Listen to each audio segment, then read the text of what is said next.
Tell us, what is the Selzer score?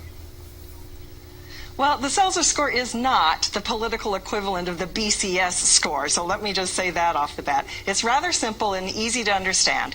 That is, our problem is we have a group of people who are huddled at the bottom. We have a clear front runner, we have an upper tier, and then we have a whole bunch of people that 1 percentage point here or there could really change up their position in the rankings. So how could we spread the field was my goal. The first thing that is important is to get the most votes for first place. So we take that score and we double it. That counts twice. Second place, that's another candidate out of 16 that you're saying you could support. So we're going to count that as part of your Selzer score.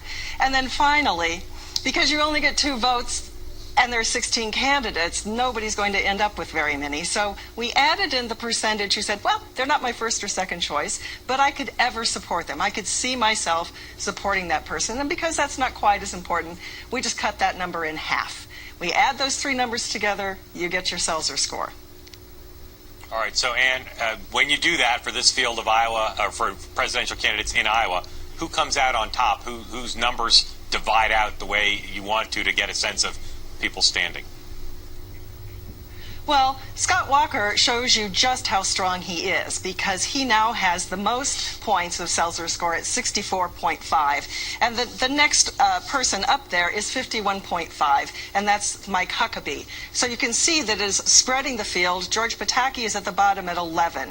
So what it does is to create gradations within that field to better sort them out, and some people end up with a better standing because of this, and some people have a worse standing once we take those 3 factors into consideration. So, Ann, one of the things that's most noticeable when you look at the Selzer score is the fact that Marco Rubio jumps up in the leaderboard and Jeb Bush falls back. Talk about that dynamic and how you explain how this applies in this case.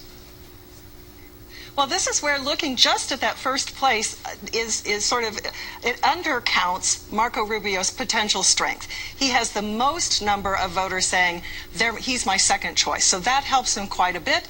And a large number of people who say, yeah, I could see myself supporting him. So he actually moves up. He was tied at 6th with Santorum. He's now tied for 3rd with Huckabee, I think. Yes. Jeb Bush, on the other hand, has a problem in terms of his ability to generate that kind of ever support. So among those who say, well, he's not my first, he's not my second, really, there's a fair number of people who say, and I could never support him. So he actually drops down in a tie. He was tied for 4th, and he drops down to 6th.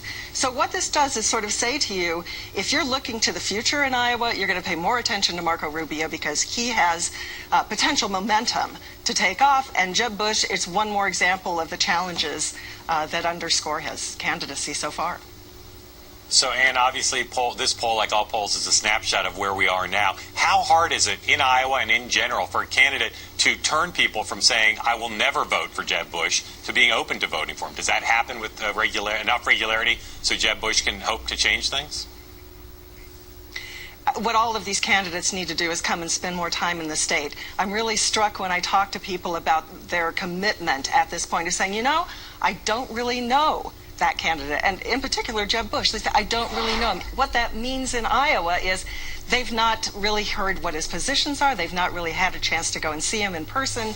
They don't feel like they can take the measure of the man on the basis of what they've seen so far. So that ever vote is most changeable by people getting to know the candidate and getting a feel for what kind of president that person would be.